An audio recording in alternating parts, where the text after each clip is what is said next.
Espera, Bueno, muy buenos días a todas y a todos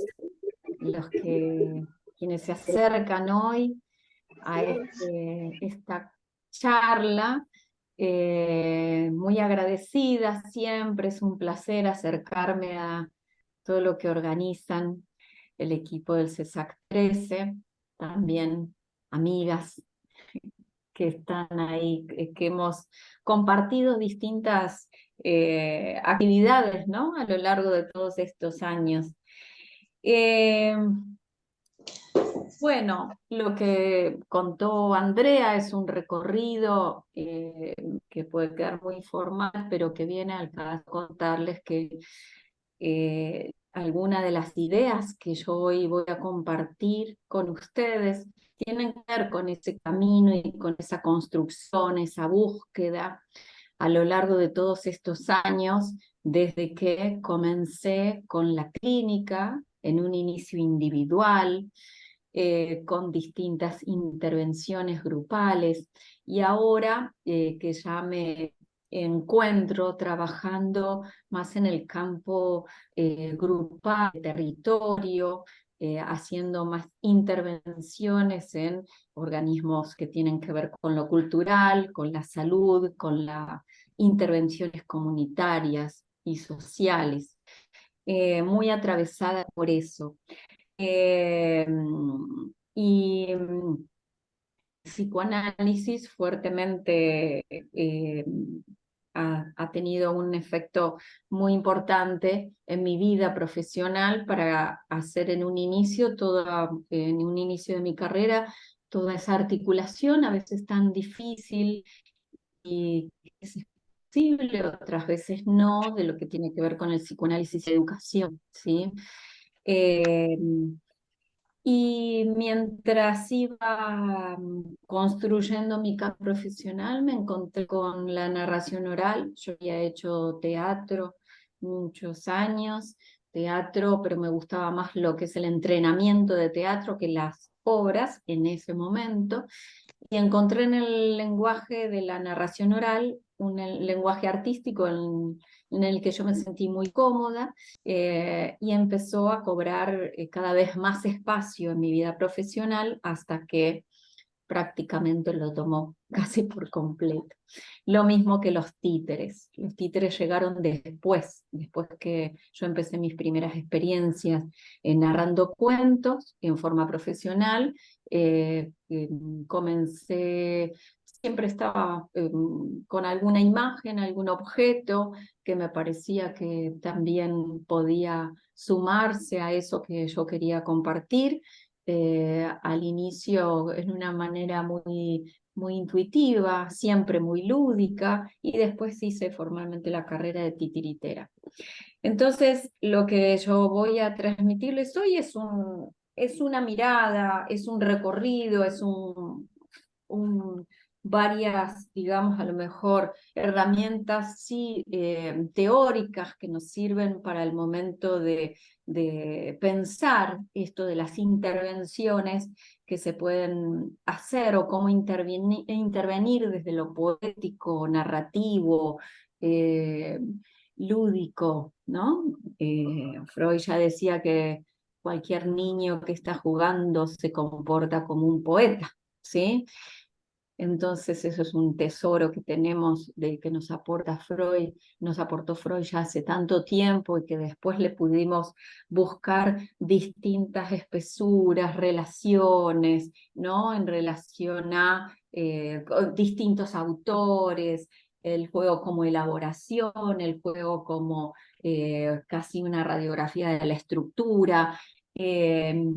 La posición subjetiva, lo que hace el juego en la constitución de la subjetividad o del ser sujeto, de quien asoma en la vida, y lo que también nos aporta el juego al momento de elaborar, crear, ¿no?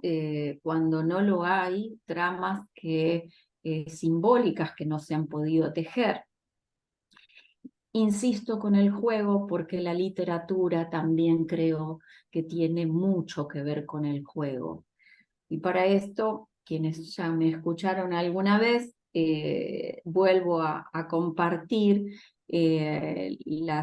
los grandes aportes de esta escritora argentina, Graciela Montes, estudiosa de Ronald Winnicott, psicoanalista, donde vieron que Winnicott decía que jugar es hacer, ¿sí? Y que en la terapia, decía él, eh, la idea es que los dos campos de juego se junten, ¿no? Para armar una zona de juego, el hacer.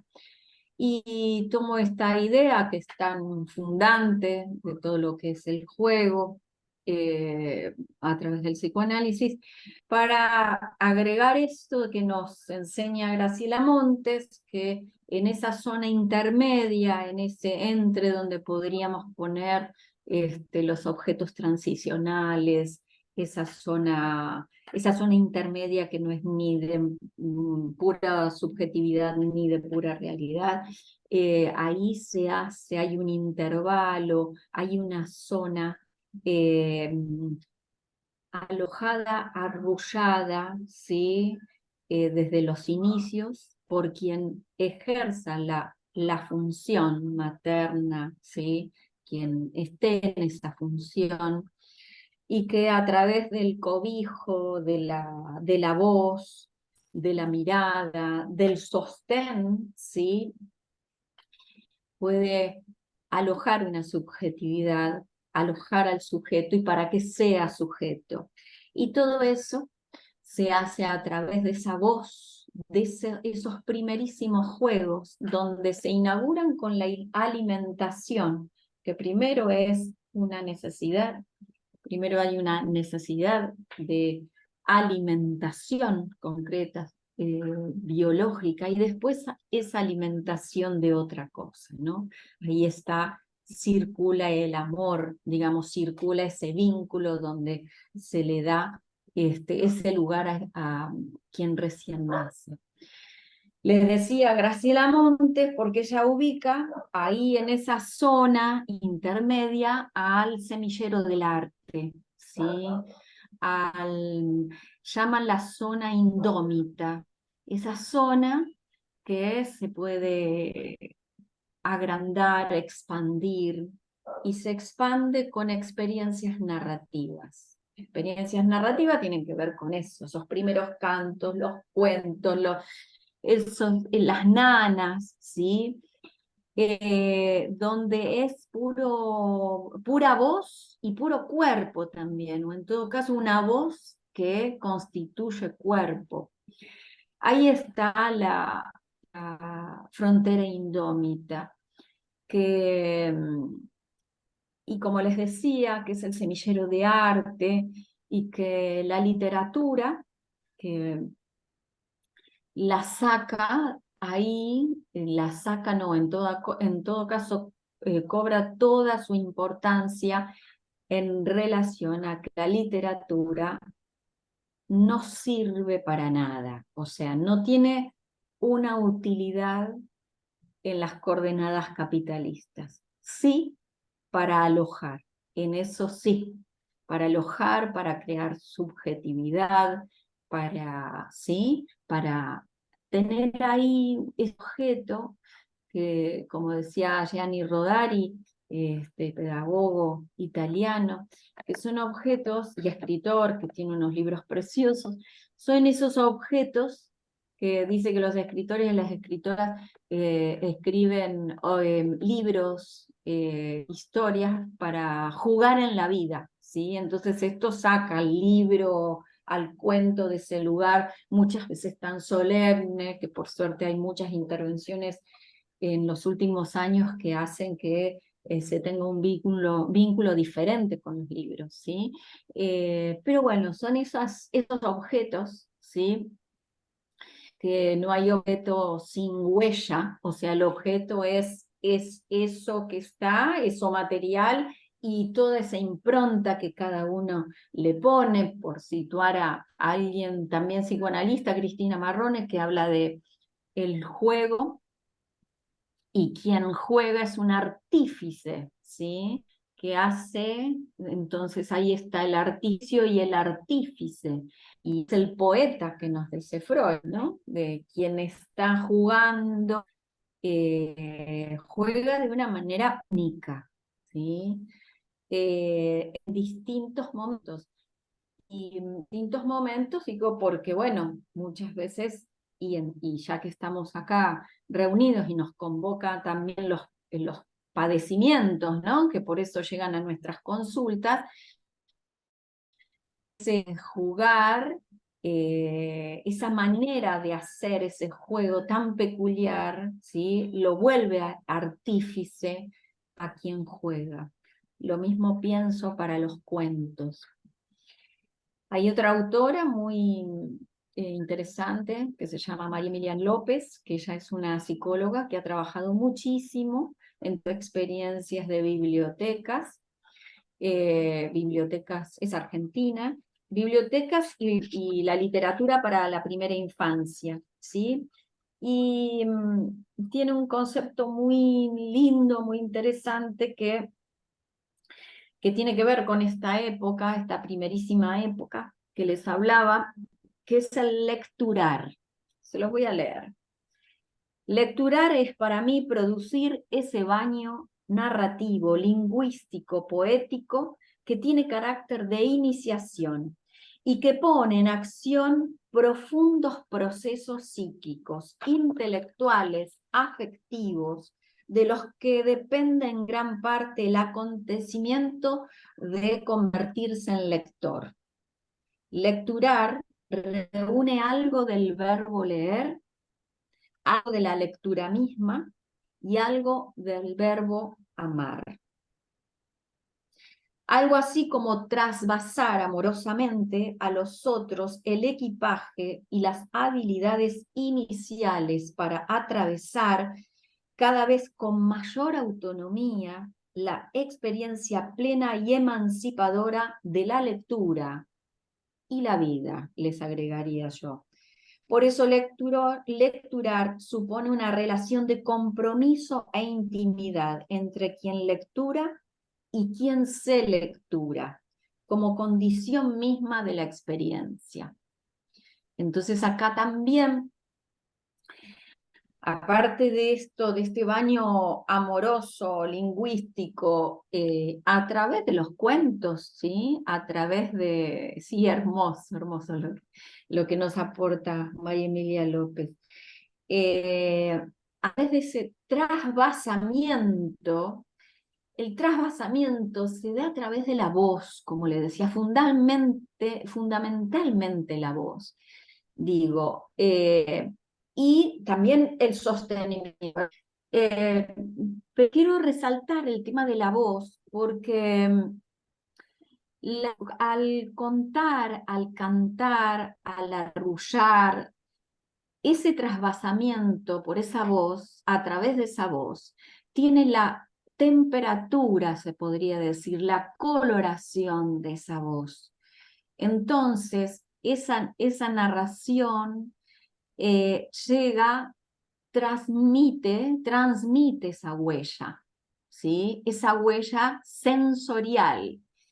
Yo en los talleres de narración que doy, me la paso con quienes, que a mí me encanta dar talleres de narración y acompañar esos procesos creativos, y siempre está la preocupación de la memoria, ¿no? Ay, ¿cómo me voy a acordar de ese cuento? Ay, ay, pero, y muy preocupadas, ¿no? Después al momento de contar, ay, que sigo.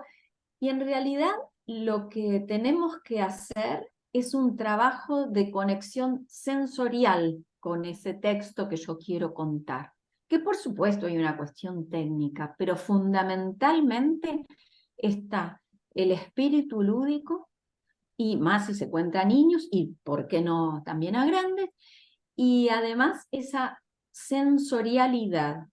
Seguramente, si yo les preguntara a ustedes, cuentos que ustedes recuerden que les hayan contado, algún poema, ¿sí? Cuando aparezcan, aparecen con toda esa huella, o sea, son los más eh, fáciles en algún punto de contar, de ponernos enseguida, nos colocamos lúdicamente a contar ese cuento, ¿sí? O ese pequeño refrán o esa canción, porque no llegó con toda esa huella, ¿sí? Entonces, ustedes podrían preguntarse, y yo también me lo he preguntado, bueno, ¿qué pasa cuando no está esa huella? ¿No? ¿Qué pasa? Porque no todo es así, ¿no?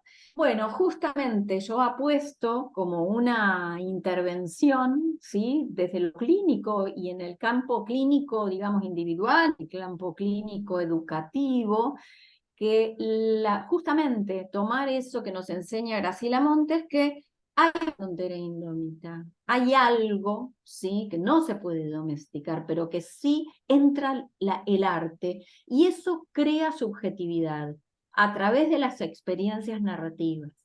A veces las intervenciones vienen con el tiempo, bueno, y por la misma experiencia. Digo experiencia en el sentido de recorrido profesional, ¿sí? Porque creo que los enigmas tanto aparecen en las primeras experiencias como cuando tenemos muchos años de experiencias. Lo enigmático y el asombro, la capacidad del asombro, ¿no? De quién nos consulta y lo que trae. ¿Sí?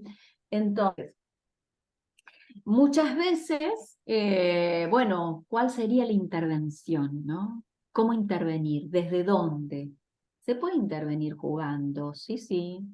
Hay un analista, una psicopedagoga, un psicopedagogo, quien esté ahí en transferencia con quien consulta. Pueden hacer intervenciones, y esto no es una novedad lo que digo, a través del juego, a través de la palabra, de un decir, y a través de los cuentos, ¿sí? Pero los cuentos acá casi como el juego, ¿sí? Esto es por un lado, y tenemos todo el bagaje de lo poético, todo el bagaje de la literatura que nos ayuda, ¿sí? En esto, hay un montón de cuentos que son como carreteles, como ese juego del Fortá, que nos sirven como carreteles al niño, a las niñas y a nosotras también. También, ¿quién no ha leído un libro eligió leer un libro en determinado momento de su vida y quién eligió otro? O una obra de teatro, o una película, ¿no? Donde toca algo de lo nuestro y que hace juego en ese punto, entonces nos sirve para hacer en la vida, ¿sí? Como decía Liliana Bodoc, una gran escritora argentina, que fue, pero nos dejó una obra muy interesante, decía que con el pensamiento racional nosotros no nos podemos hacer un lugar en la vida, pero con el poético sí, con el saber poético. O sea, el saber que nos procura cuentos, a lo mejor no los encontramos en otra. Como, por ejemplo, por decirle cuentos emblemáticos, Miedo, de Graciela Cabal. No conocen ese cuento, pero es una joya de cómo trata sobre el miedo, ¿sí? Entonces, pero esto no quiere decir que yo para trabajar con un pibe que tiene miedo, le enchufo, disculpen el término, le enchufo y ahora vamos con el cuento del miedo. Y no, tal vez no resulte. ¿Por qué? Porque la literatura sobrevive cuando es literatura. Cuando ya ponemos el adjetivo de ¿sí? Tenemos un problemón, porque hay un montón de libros, hay muchísimos libros editados donde son lineales, no tienen esa densidad poética necesaria. La densidad poética sería un libro que tiene tantas capas, ¿sí? Poética, tantos significados nos da que me hace pensar en esto, me hace sentir esto, pero ya cuando hay libros donde hay un para, ¿sí? Donde es concreto, ¿sí? Ese para, ahí no estamos hablando de literatura, ¿sí?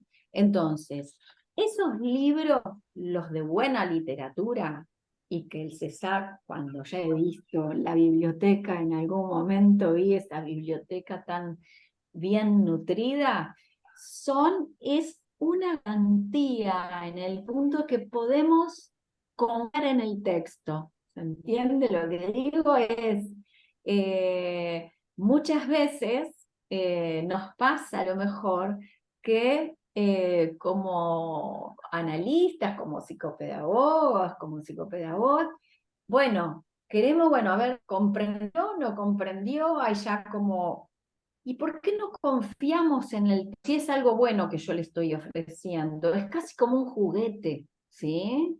Casi como un títere, casi como esos un muñequito o algo que yo le ofrezco y que haga, ¿sí? Pero volviendo a esto que les decía, cuando no hay trama, ¿sí?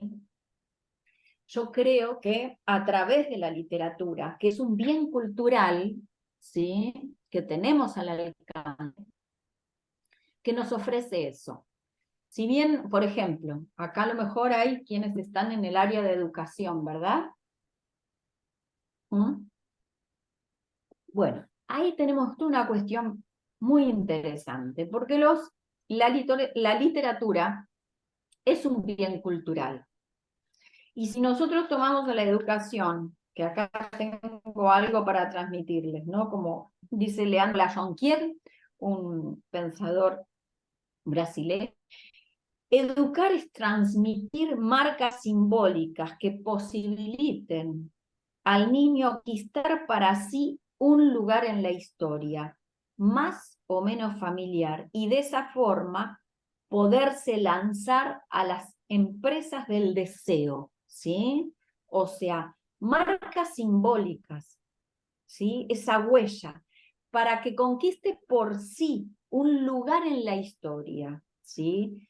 Eh, y fundamentalmente poderse lanzar a través del deseo, ¿no? Después vemos esta cuestión del deseo, pero primero me gustaría como ubicar acá que de lo que se trata es también de ese lugar en el mundo a través de los bienes culturales, ¿sí?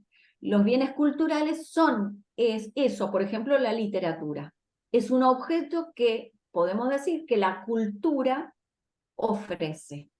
Entonces, en todo caso, será cómo hacer juego, ¿sí?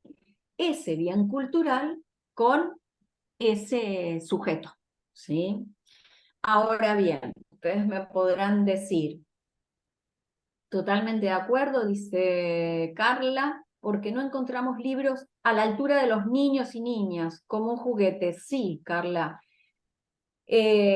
hago un paréntesis acá. Hay mucho libro baja línea, hay mucho libro que para enseñanzas bueno, ¿sí?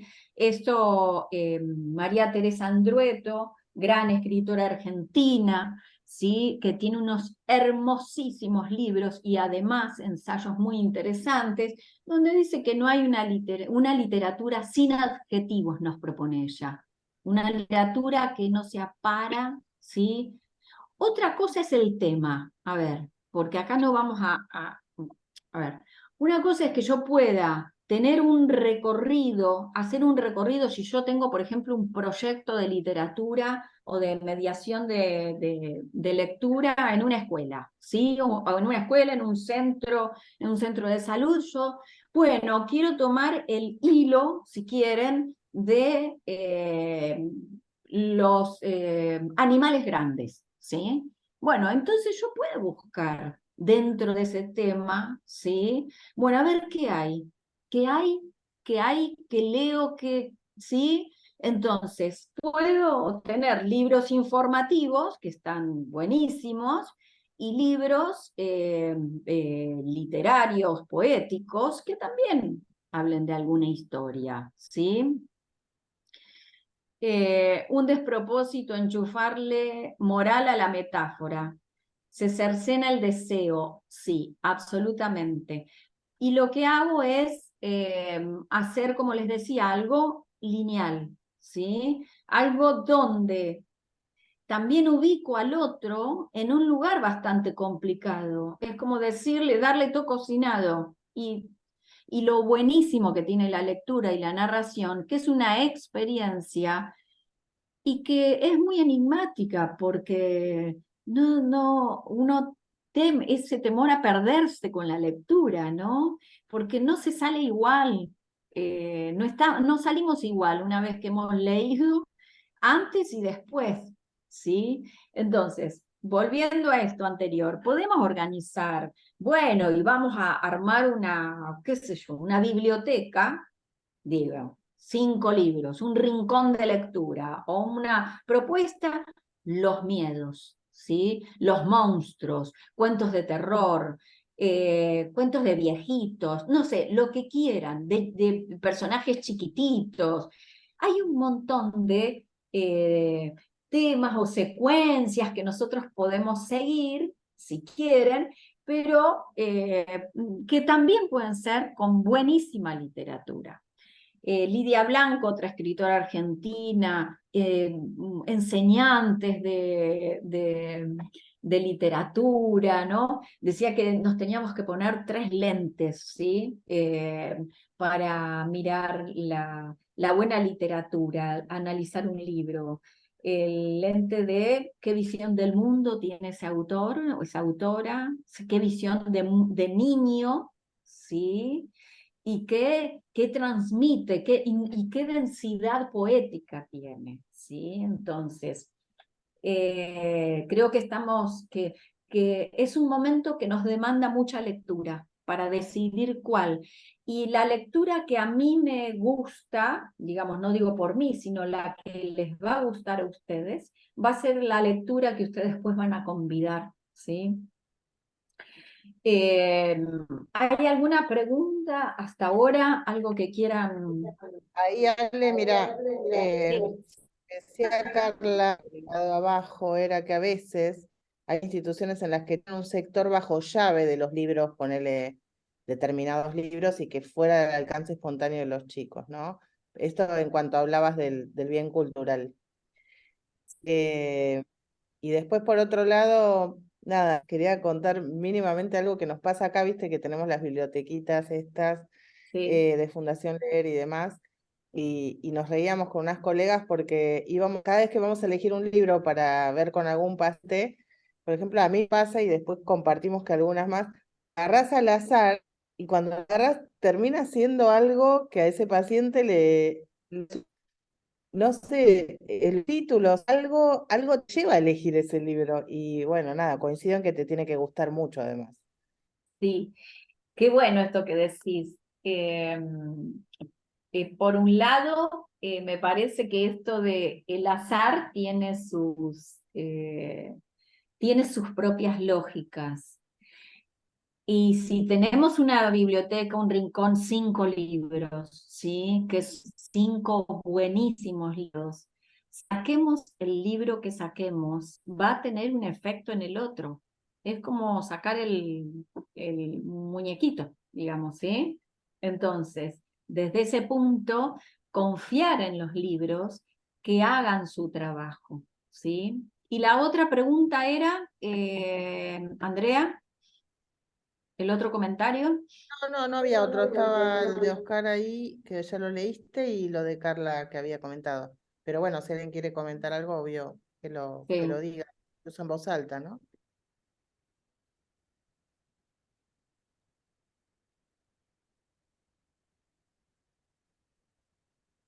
bueno, seguimos entonces. Eh, bueno, lo que también les quería contar, que ese libro eh, lleva también puesto en una situación de consulta, puesto en una situación en relación a la salud en un campo más colectivo, lo que lleva es esa relación nuestra con ese libro y dejar que el otro haga lo suyo con eso. Por eso no es, los efectos que tiene no se pueden calcular y está muy bien que suceda eso.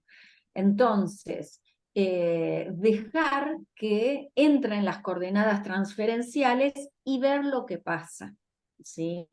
Saber que siempre algo va a pasar. Especialmente en salud, especialmente insisto con esto, digamos, porque se crean libros a veces muy pensados para trabajar determinados temas, ¿sí?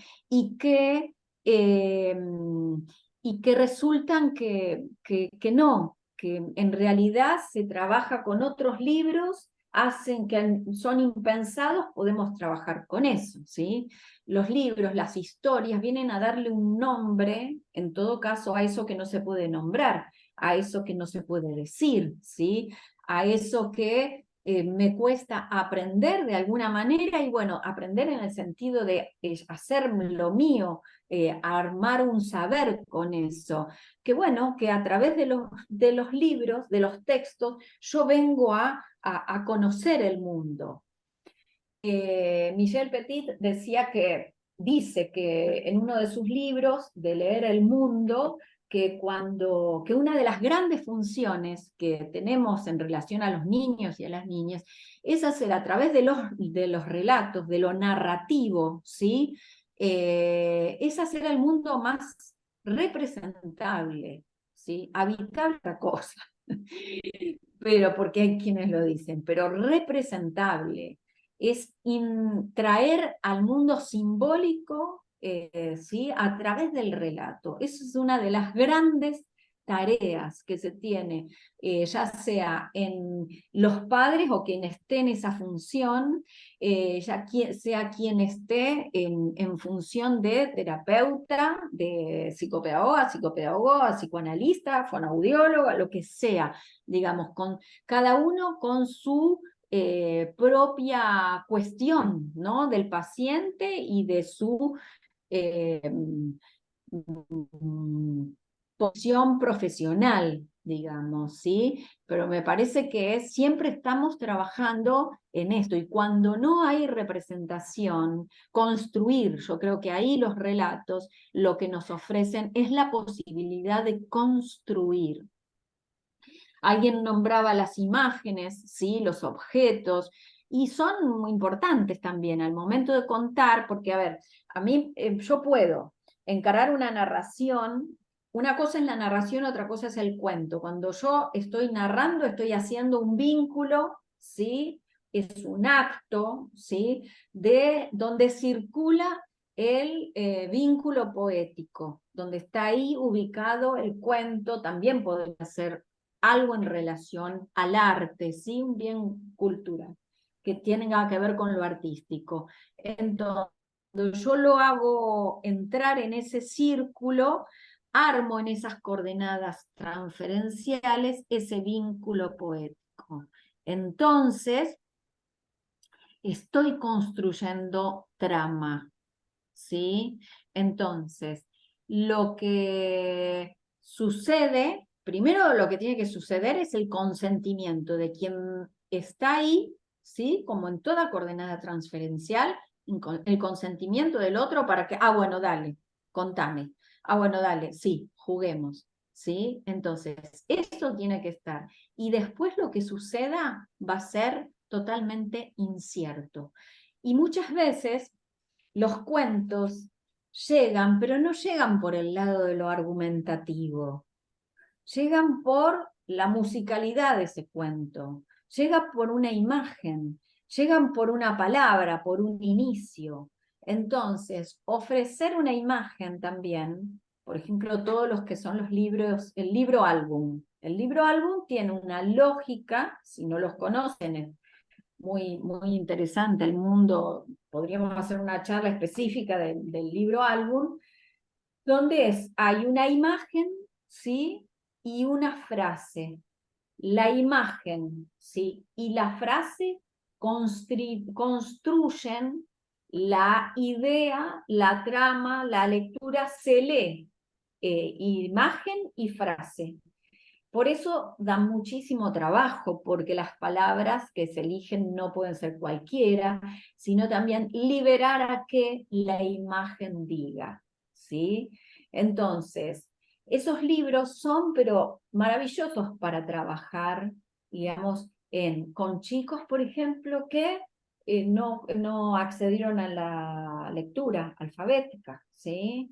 Yo recuerdo una vez yo hace años iba a contar en esta biblioteca Delta, que hacíamos intervenciones de cuentos y contar en las lanchas, ¿sí? Acompañábamos a los chicos desde la escuela hasta sus casas, a los muelles, digamos, íbamos en las lanchas, en la lancha escolar, acompañando con cuentos, y lo que hacíamos era, bueno, teníamos unas cajitas con cuentos que después contábamos en pequeños grupos, porque el ruido de la lancha es bastante peculiar. Entonces, y después ofrecíamos libros. Y una vez un chico estaba leyendo un libro a otro, ¿sí? Un libro de imagen, con muchas imágenes. Entonces yo me acerco y muy cautelosa, digo, bueno, estás leyendo, qué lindo que lees. No, no, no, yo no leo, miro, me dice. Bueno, es una manera de leer, ¿sí? Hay distintas maneras de leer. En todo caso, tenemos que ver de qué se trata la lectura, ¿sí? Es construir sentidos, ¿no? Construir sentidos que puedan leer esos sentidos. Y con chicos que tienen dificultades en la lectura alfabética, es una enorme posibilidad trabajar con las imágenes. Y el deseo, que yo lo mencioné hace un rato y otra persona lo tomó, es fundamental. ¿Cuántas consultas recibimos con que no quiere leer, que tiene dificultades y que la escuela refuerza la idea de pedagogizar la lectura, los pone a leer a los padres en esa tarea, y lo peor que puede pasar es que la lectura entre en las coordenadas de la demanda, ¿sí? Porque si hay algo que no tiene la lectura, cuando la vemos como experiencia, ¿sí? Cuando la transitamos como experiencia, es que no demanda nada, no demanda. La lectura, la narración tiene que ser ahí, tiene que transcurrir. Entonces, el deseo, y bueno, y claro, va a aparecer. Yo cuando me voy a la biblioteca, ya voy al libro de Mercedes, que es, como les decía Andrea, en una zona rural de la ciudad de Mercedes, que cruzo la calle y tengo una escuela pública donde voy a hacer, toda la semana voy a contar cuentos. Y estoy haciendo un proyecto ahí de narración y promoción a la lectura. Entonces, yo voy, me queda muy cerquita, y eso es una gran ventaja para mí y para la escuela, ¿sí? Entonces, llego y yo no tengo una hora, digamos, la hora cátedra, la hora de clase. No, yo voy, abro la puerta del aula, ¿puedo contar? Sí. Entonces dejan lo que están haciendo, en 10 minutos, ¿sí? Cuento una historia. Eso es una intervención, ¿eh? Y a mí me encanta que suceda así, porque sucede cuando ellos no lo esperan, ni la maestra tampoco. Muchas veces están, bueno, obviamente, si están en medio de una prueba, no, pero si están lo que sea, es, bueno, dejar todo y escuchar una historia. Entonces, ahí es correr directamente la demanda. Bueno, sí, bueno, aparece el consentimiento. Bueno, a ver, te escuchamos, pero honestamente siempre se recibe muy bien. Y lo que pasa de maravilloso es que los chicos quieren contar, ¿sí? yo voy, cuento un cuento, pero hay otros que quieren contar. Entonces, esto de que cuando un niño cuenta, además en un espacio colectivo, se arma algo totalmente revolucionario, les diría, en estos tiempos, ¿no? Sucede, es muy sostenida por otros la escena, ¿sí? Bueno, eso. ¿Qué más? A ver, nosotros tenemos tiempo hasta las 10, Andrea. La clase es hasta 10:30 Ah, y siempre dejamos un ratito al final para perfecto. preguntas y demás, pero ¿vas a contar algún cuento, no? Vamos a Hoy. ver, no sé si habrá ganas. Eh, Espera, no te escucho. una escritura posibilita la emergencia de una lectura de nuestro quehacer clínico, puede propiciar que en el paciente se despierte una escucha hacia un escucharse. Qué interesante esto, dice Oscar. Un leer hacia un entreverse, una experiencia subjugante. Sí, Oscar, porque es muy interesante esto que decís, porque el texto ya se ha escrito por quien escribe, especialmente sabemos que la escritura es una inscripción, ¿sí? Eh, entonces, al leerse, ahí el objeto de la lectura, el escrito pasa a otra cuestión, ¿sí? A una terceridad. ¿Sí? Entonces, quien se lee, se está escuchando, ¿sí? Y se va leyendo, es subjetivante. Aparece el sujeto lector de su propia escritura, el escribiente y el lector. Y esto hace huella, ¿sí? Hace huella en lo subjetivo. Entonces, yo estoy escribiendo. Eh, y aparece algo muy interesante a nivel subjetivo donde el cuerpo tiene otro lugar. Es el cuerpo de la escritura, ¿sí? Entonces, esto, a ver, si yo voy a tratar sé que me van a ir, pero la cuestión no se los transmite embrollada. Al escribir, el cuerpo real queda en suspenso, ¿sí?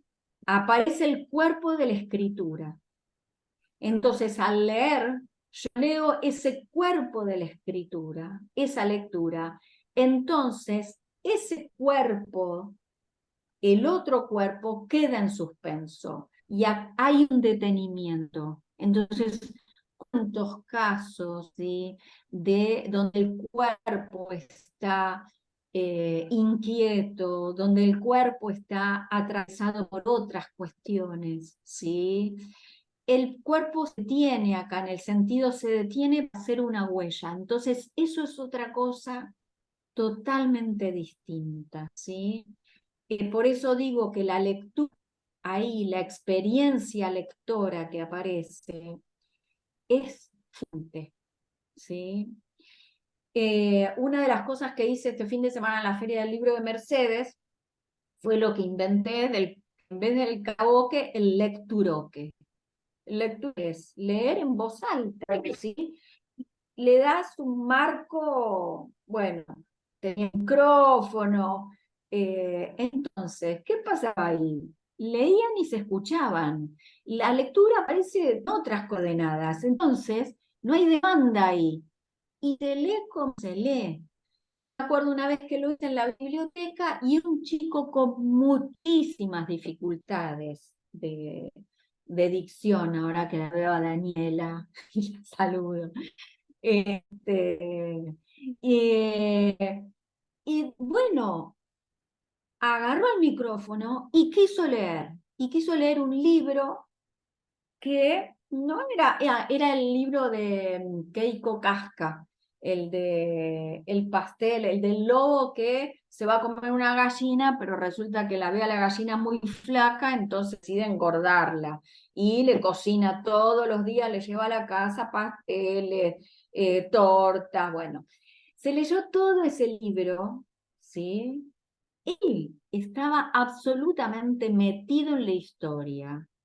¿Había dificultades de dicción? Sí, ¿Alguien le corrigió a alguien algo? No. ¿Todos le sostuvieron la escena? Sí.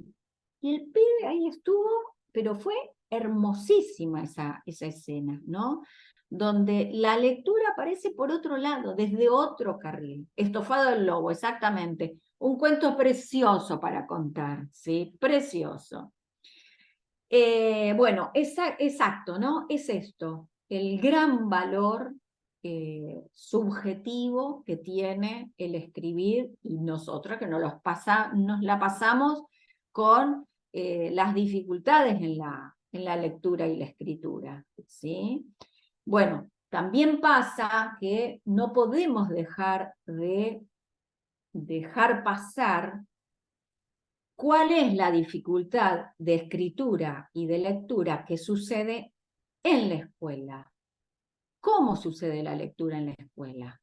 Yo les aseguro, hay escuelas que trabajan un montón, hay escuelas que le dan a la lectura un lugar fundamental, y desde esto del lecturar, como les hablaba antes, y se ocupan y ven, y si no es la escuela, es una docente, bueno, hay alguien.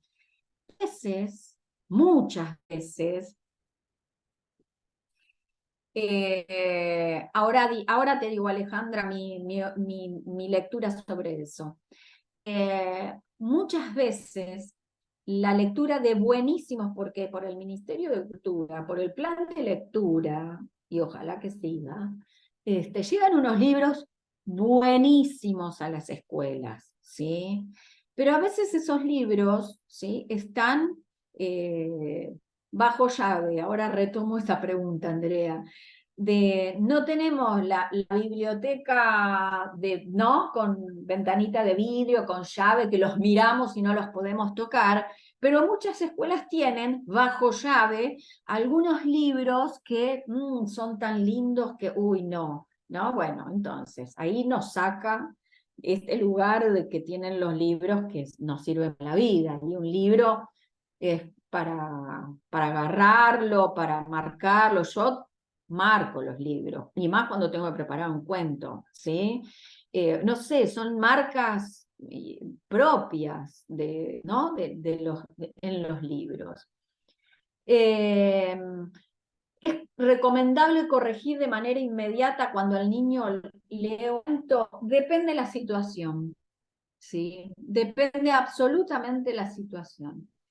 Si yo ahí, en ese lecturo que estaba con el micrófono, un montón de gente me ponía a corregirle, lo sacaba de un plumazo de la escena, ¿sí? Otra cosa es que yo esté trabajando, ¿sí?, en el consultorio, y que es necesario trabajar, que hay letras que se pronuncian de una manera, de otra, y que se lee, y las pausas, y los intervalos, y los signos de puntuación, digamos, eso sí, pero hay diferentes maneras de trabajarlo, ¿sí? Los signos de puntuación son casi como el aire, como las respiraciones, y yo puedo jugar a eso. Y les diría que si van a ver una obra de teatro, ¿sí?, hay un montón de sentidos que se modifican por una coma. ¿Sí? Una cosa es que yo lo diga de una manera, otra cosa que le ponga una coma en el medio, otra cosa un punto ahí aparte y seguido, ¿sí? Entonces, depende qué situación, ¿sí? Y depende el momento subjetivo de ese niño que esté atravesando, porque a veces, si nosotros apostamos al síntoma, ¿sí?, a que hay construcciones sintomáticas en relación a la escritura y a la lectura, esos síntomas tienen sus sentidos y hay que darle tiempo, porque si no estamos haciendo una reeducación, ¿sí? Entonces, hay un momento para intervenir sosteniendo esa escena, hay un momento para intervenir una vez que el paciente lo puede tolerar, ¿sí?, porque hay toda una cuestión armada sintomática ahí que es necesario mudar, trasvasar a otra cosa, y hay un momento donde se va con criterio de realidad, les diría, bueno, esto se escribe así. Hay chicos que lo piden a eso, no hace falta que yo se los diga, ¿no?, que hay situaciones que se arman en las escuelas, que llegan pibes que no saben escribir a secundaria, y ¿qué pasa ahí? ¿Qué pasó? ¿Qué historia tiene? Y muchas veces es porque no se supo cómo decir, ¿sí? Cómo decir, cómo acompañar, ¿sí? Todo depende de qué situación, qué coordenadas. Es necesario leer lo subjetivo y lo institucional, ¿sí? Que se pone en juego, ya sea dentro del consultorio y en la escuela, ¿sí? Entonces, por eso es tan necesario trabajar con la escuela. Susurrar poesías y cuentos a otro que escucha, aquieta el cuerpo, provoca la voz suave, convoca una actitud corporal o otra, disfrute total. Sí, además, me parece muy, muy interesante esto que decís, Elba. Susurrar poesías es hermoso. Quien no conoce, también hay mucho material por la web. Susurrar poesías, lo que tengo es que hay un objeto que media eso, ¿no? Concreto, ¿sí? Concreto. Esos rollos de telas, ¿no? Concreto. Entonces, genera una distancia, ¿sí? Y también genera en la voz, casi como un susurro, tal cual, que es como hablar en secreto. Y también, yo por ejemplo, con una niñita que en jardín de infantes, que no habla en la escuela, no habla, podríamos decir, si tiene mutismo selectivo, bueno, no habla, ¿sí? Con un susurrador, ella puede aceptar que yo también me acerque a contarle algo, ¿sí? Podemos jugar, digo ahí en la escuela, a que contamos en secreto, ¿sí? El susurrar tiene que ver con eso. También es una intervención a nivel colectivo y poética, son el susurrar poemas. En general se hacen intervenciones así poéticas en la calle, en el mundo, ¿no? Donde nadie se espera que suceda lo que suceda, ¡pum! Vamos, aparece un grupo con susurradores. Y que esto se hace y que a veces acá se ve el consentimiento, ¿sí? Si alguien quiere, alguien no quiere, y eso se respeta a rajatabla, digamos, cuando lo vamos a hacer colectivamente. Pero el susurro puede ser todo un juego para tener ahí a mano en el consultorio, ¿sí? Tener susurradores, armar susurradores. Y lo que se dice va por otro, porque también hay, y esto es una cuestión interesante también que me gustaría decirles, que cuando se lee hay tanto armado, tanta cosa armada en relación a la lectura, a cómo en mi época, hace muchos años, yo iba a la escuela, a mí me hacían el libro, a lo mejor hay alguien, no, acá tengo un libro. Bueno, era así, el libro, la mano acá, en la hoja ya preparada. Yo tenía que hacer tantas cosas que me resultaba insostenible, digamos.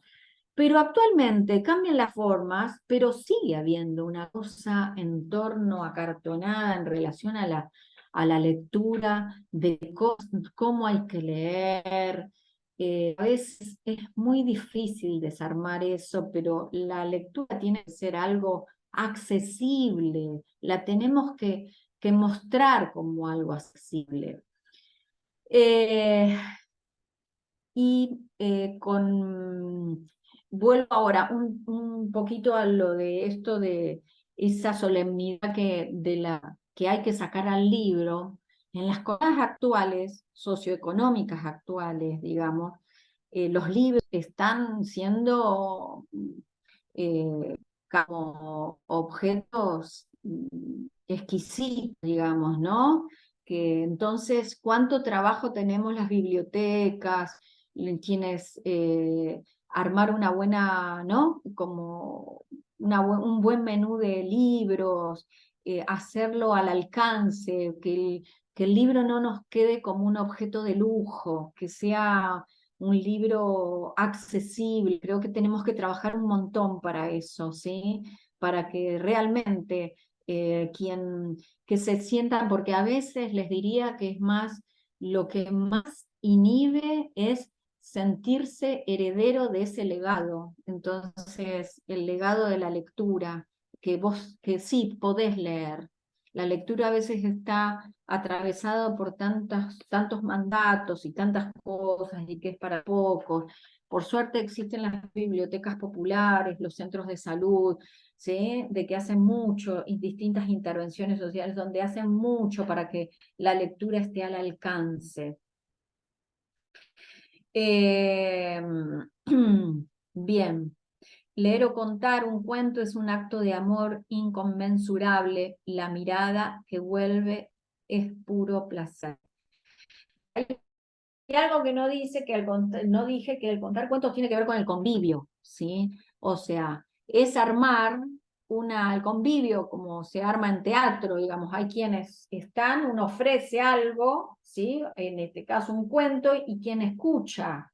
Entonces, tiene que estar el consentimiento, pero para contar un cuento tiene que haber alguien, si no, por eso está en el convivio, y por eso estuvimos tan complicados en épocas de pandemia, pero a la vez nos la rebuscamos, y esto es un efecto de esa época de comunicarnos a través de dispositivos. Entonces pasó algo maravilloso, que fue mucho más federal, donde en momento leí por ahí, había alguien de Río Negro, por ejemplo, que en otro momento a lo mejor ni lo pensábamos, o sí, bueno, todo mucho presencial, y que es necesario, fundamental. Pero, digamos, se armó así, ¿no? Como el acto de la narración tiene que ver con esto de contar a otro, es puro mirada, y eso constituye. Graciela Montes también dice que el cuento y el contar son solidarios.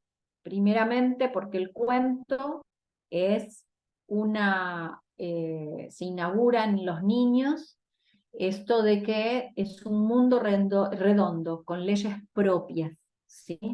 Que tienen las leyes de la ficción. Y el contar es la llave para abrir, el contar y el contarse, para abrir y cerrar puerta, ¿sí? Y la llave del contar es esa coloración peculiar que tienen, ¿sí? A ver, ¿qué más les puedo decir? Algo que también me gustaría transmitirles hoy, después vamos a esta pregunta que hace, o esta reflexión que hace Oscar. Que muchas veces nos devanamos los sesos, como decía mi mamá, para ver qué libro, qué cuento, ¿sí? Y cuando cuento oralmente, ¿sí? Y los cuentos que están al alcance son los que a nosotros nos han contado, que a veces es fácil encontrarlos y a veces no. Hay que hacer todo un trabajo para eso. Pero la propia textoteca, como la llama Lauretta, una gran escritora argentina, es esa que tenemos a la mano, que son esos cuentos, rondas, canciones, que todo eso tiene valor poético, ¿sí? Ese valor poético, y que nos lleva con esa huella, ¿sí? Entonces, eso es lo que tenemos a la mano. Marcel Proust, comprendo que cada lector es, cuando lee, el propio lector de sí mismo.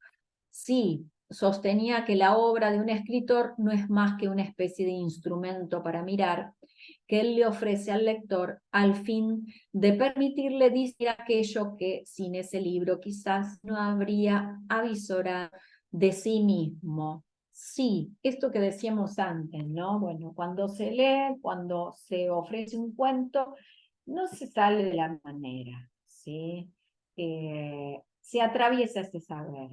Es por eso tiene que ser una experiencia, ¿sí? Tiene que ser, digamos, es. Lo que pasa es que a veces entra en los carriles de las demandas, en los carriles de la pedagogía, en los carriles de la evaluación,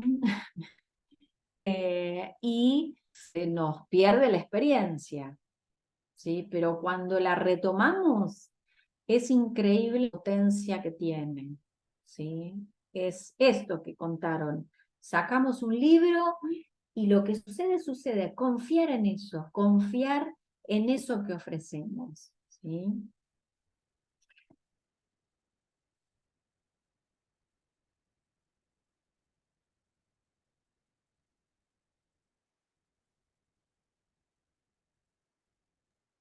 Ahí hay un nuevo comentario.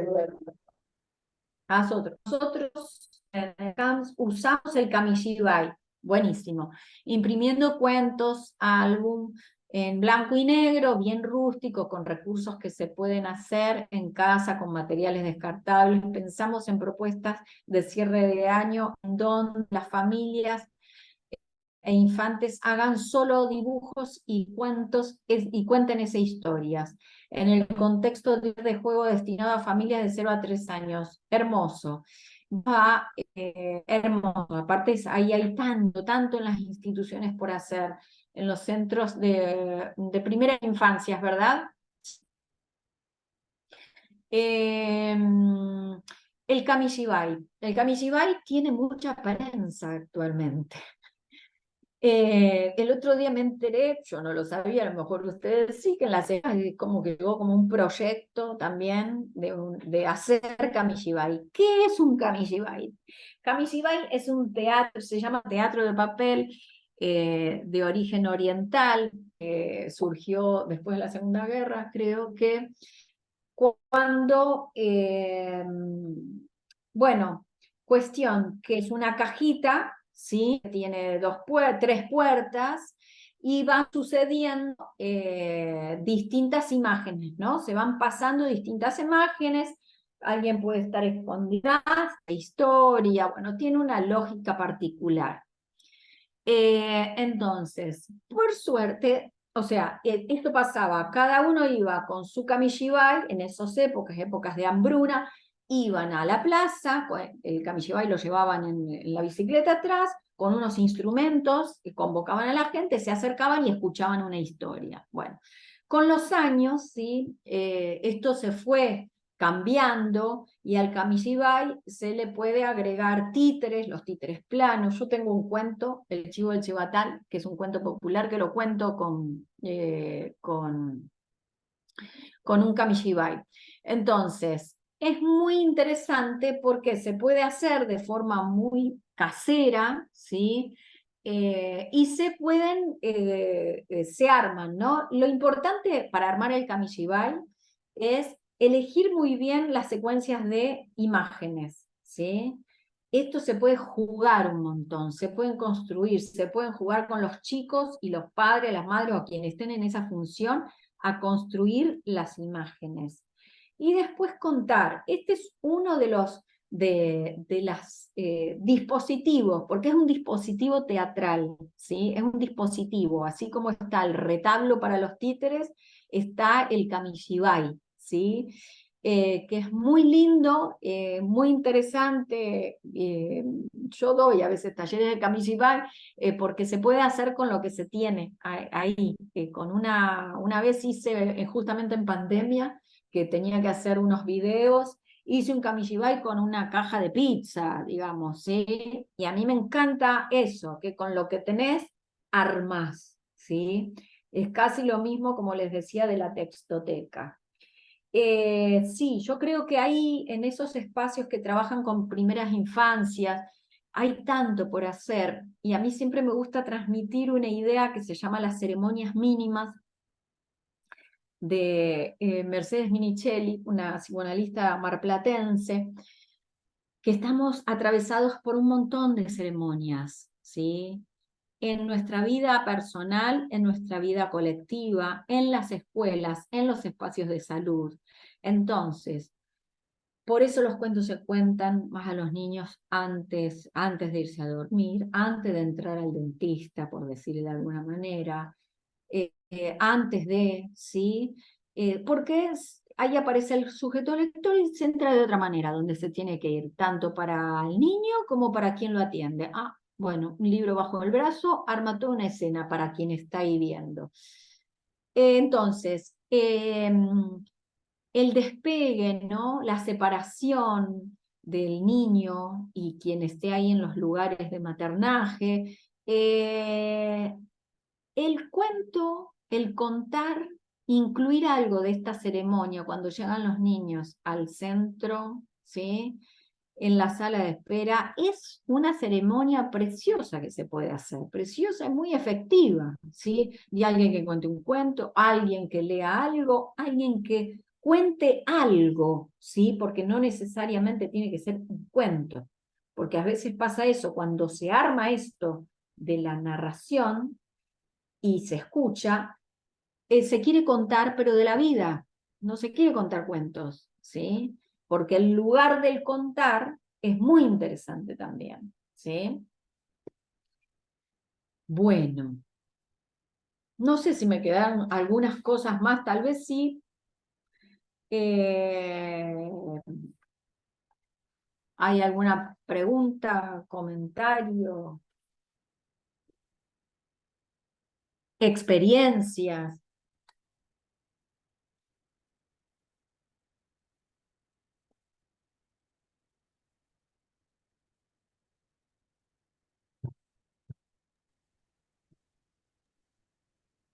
Dale, Cristina, Hola Ale, perdón la voz. ¿cómo estás? Con voz de Gracias. tanguera, voz de Sí, no, tanguera. sí.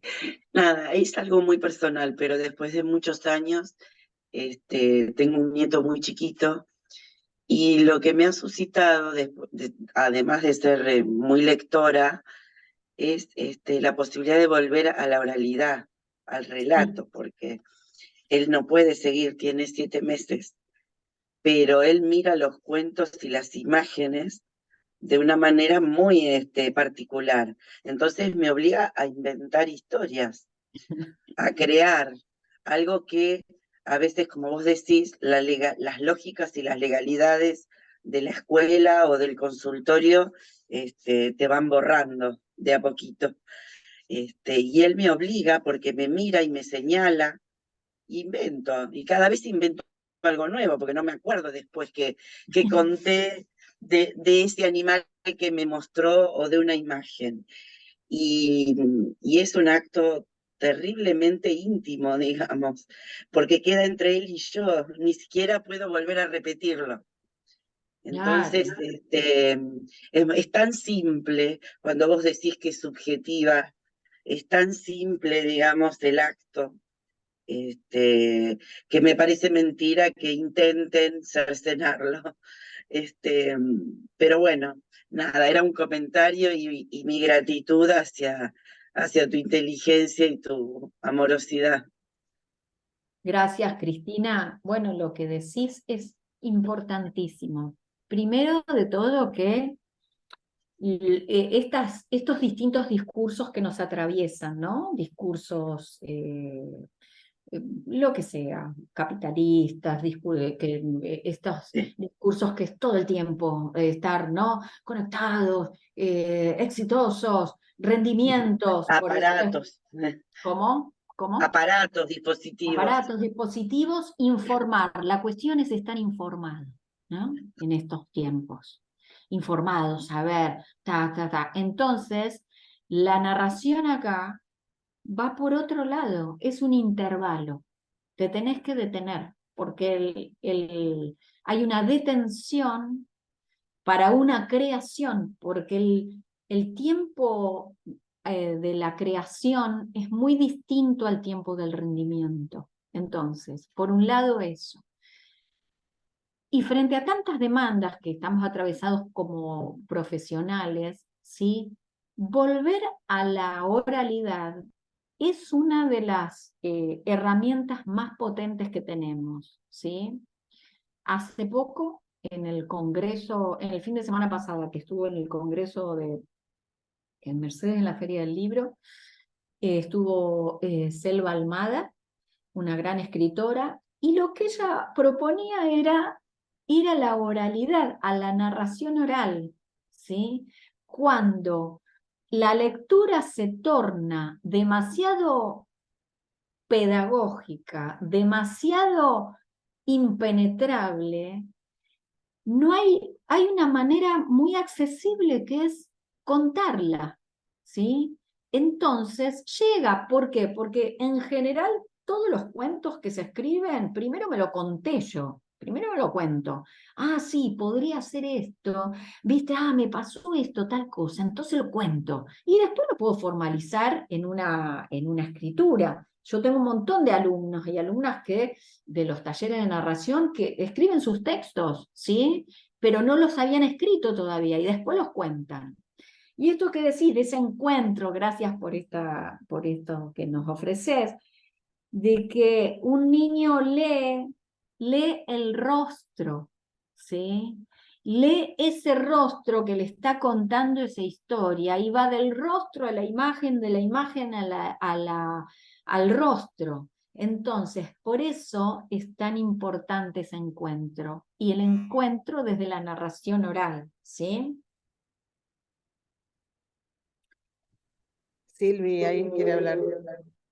Sí, Hola, no, estaba pensando, vos justo hablaste ahora del tiempo, que es algo que cuesta un montón en las escuelas, como que esos espacios de narración o de lectura no tienen productividad, ¿no? Pareciera que no podemos perder el tiempo y entonces, por eso justo vos hablaste recién de suspender Sí. el tiempo.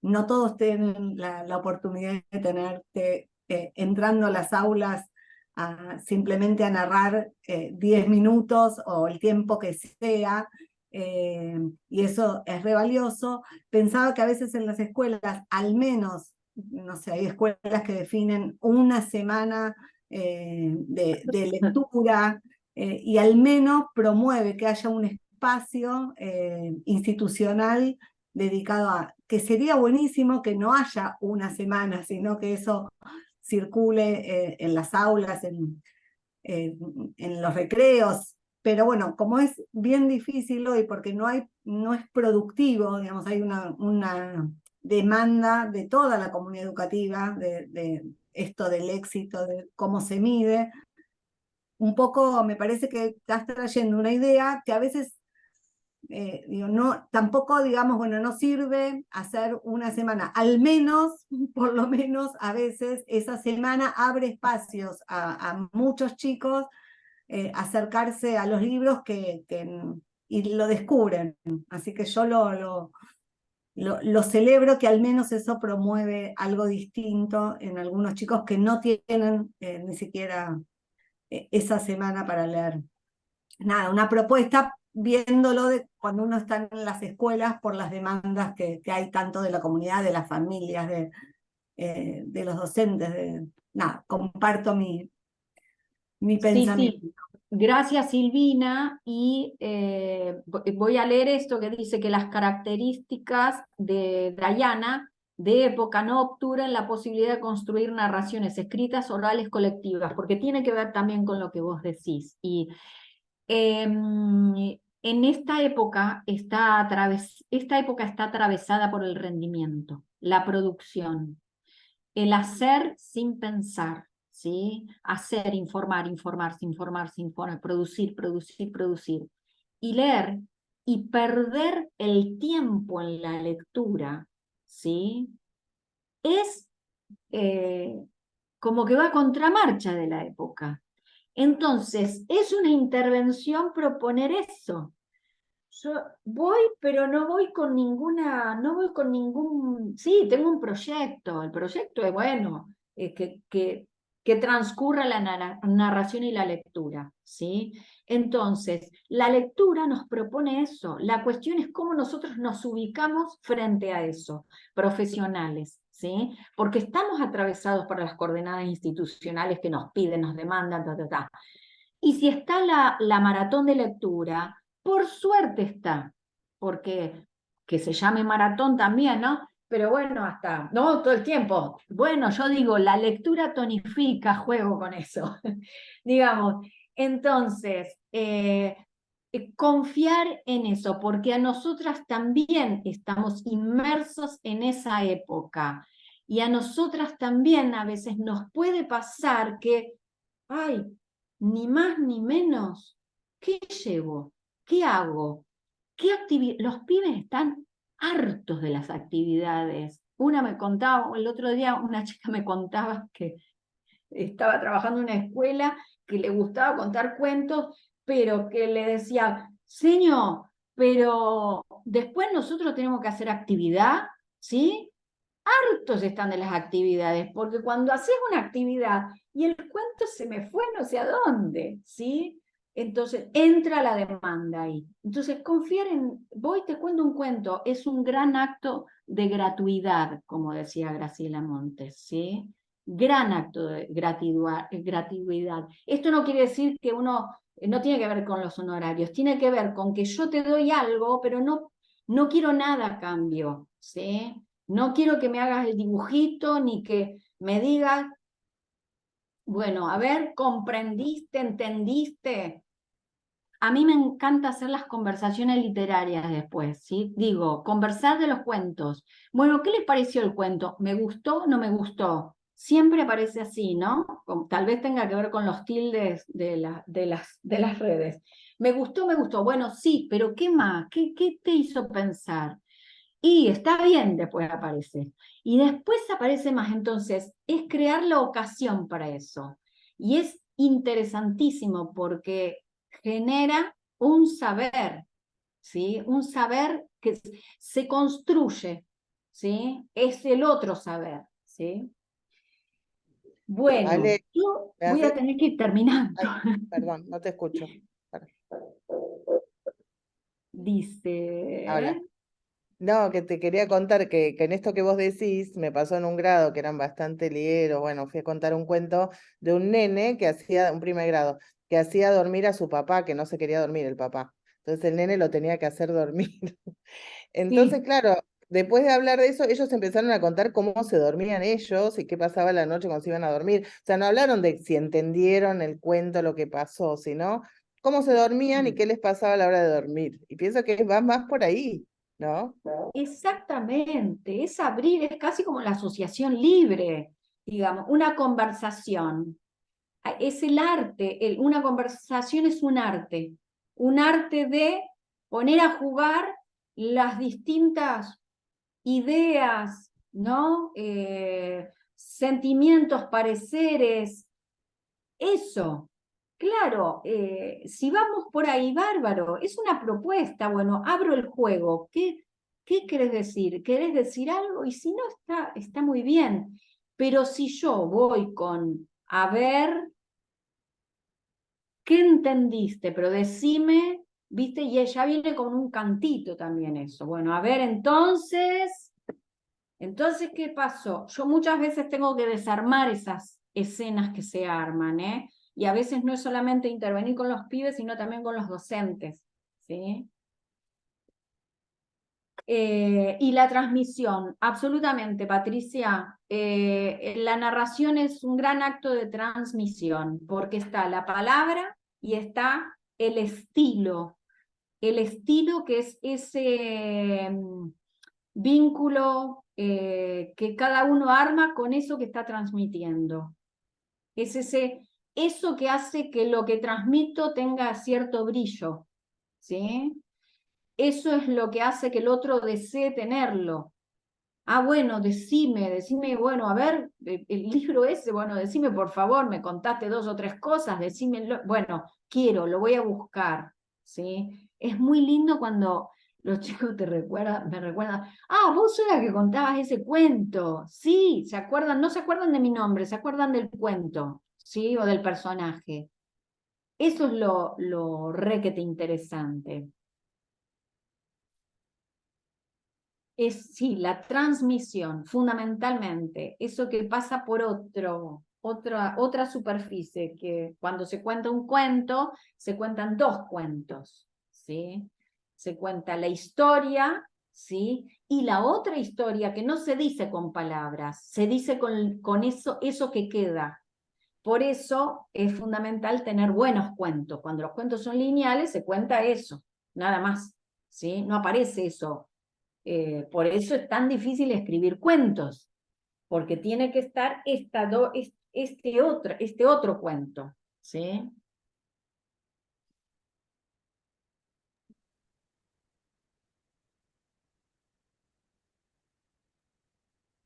Bueno, gracias Ale por todo. Bueno, Gracias a todos por participar. Nos quedan 2 clases más. La del 11 de octubre es de algunas experiencias de gente que comparte hace talleres de lenguaje. Y la última de estudiar. Sí.